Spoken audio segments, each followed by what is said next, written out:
Today we cooking Lamb Kontosouvli. Get some onion, little bit garlic, grate him.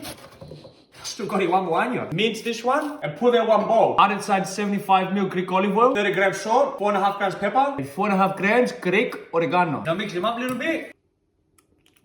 Get one dish, put your lamb inside. I got it 3 kilos lamb shoulder and I asked the butcher, cut like this. Cover him the juice and mix him up very good. Now leave him sleeping couple hours. Not stressing, I put the lamb at the end. Line him out the charcoal. Roughly half an hour, it's gonna be ready. Wake him up, get your stick, start him one onion. Now slowly, we put the meat in the stick. Keep going on the pieces. Try and make him a little bit more even when you can. Now close him off one more onion. Now keep going, do one more spin. Let the charcoal, a little bit ash, we control the temperature. We start them off a little bit more higher. We wanna slow cook him from the inside. Get some Greek oregano, put him in the charcoal. Help him smelling beautiful. Now he's coming 2 hours. We drop him down a little bit.